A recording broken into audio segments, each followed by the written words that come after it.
Hello, teacher Yara. My name is Janine Daniela Vargas Lozada, and unfortunately, I had to complete this task for individually due to a lack of communication and coordination with my group. However, I am very excited to share my work, and today I'm going to present my multicultural classroom project for Intercultural Competence course.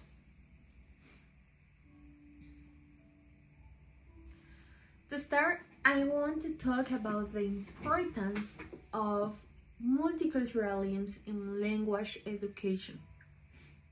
In my opinion, language and culture cannot be separate. Teaching English is not just about teaching grammar, rules, or verbs, or even vocabulary. It is really about connecting with people from completely different backgrounds. As Brian mentioned, in 2020, we need to help our students develop intercultural communicative competence.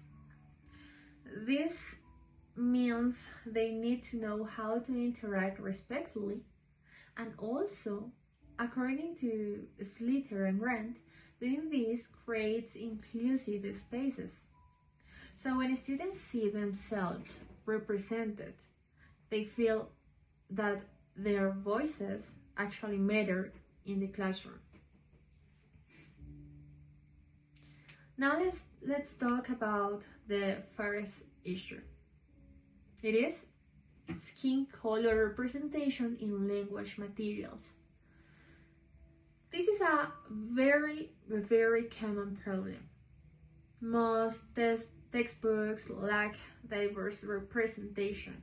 When students open a book and never see characters that look like them, they unconsciously feel that English belongs to other people. So let me give you like a real example from my practicum observation. The textbook we used talk about American teenagers in California. But most of the kids in my classroom were Afro-Colombian children. So they were from a public school. The disconnection was huge.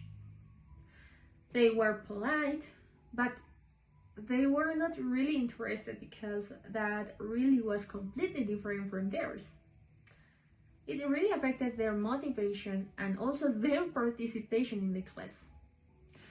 The solution here is that teachers must bring authentic and diverse materials to class. We need materials that reflect students' real identities, their color scheme, and also their daily context. The second issue I choose is gender roles in language learning. This happens a lot in traditional books. Dialogues and activities often split tasks very traditional ways. For example, in many exercises, the dad is always working in an office or reading a newspaper, and the mom is cooking or cleaning at home. So this reinforces all stereotypes in the classroom. And the impact of this is that it limits students' expressions, and it can make them feel uncomfortable during role plays activities, and they don't feel like they fit those traditional roles. And the solution I propose is to design open speaking activities and role plays where students have freedom to choose diverse professional roles, completely regardless of their gender. We can have female engineers or male nurses in our examples. This promotes creativity and helps questions those all stereotypes. And the third issue is implicit bias in language assessments. I think This one is very unfair. Sometimes teachers give higher like grades to students who sounds more native, even if their grammar or vocabulary is not necessarily better than the rest of the class. So the impact of this is terrible for students' confidence. And in a country like Colombia, most learners will have a local accent, and that is completely normal. Judging them by their accent punish students who are actually doing a great job of communicating their ideas.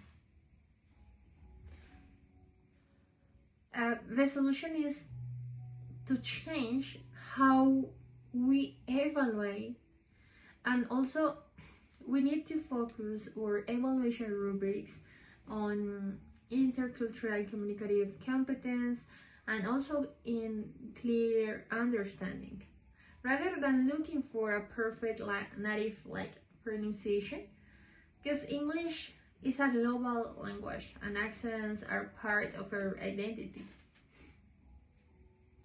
Finally, to conclude, we need to foster open dialogue in the classroom. Teaching English or teaching a language is also teaching identity. Every text, every video, or every activity we choose tells students whose voice is important. And as a future teachers, we must create a safe environment where students can share their cultural backgrounds without fear or being judged. A multicultural curriculum prepares learners for a globalized world where English is a shared resource, not the property of just a few countries. So thank you very much for your attention, Teacher Janet, and for watching my presentation. Have a great day.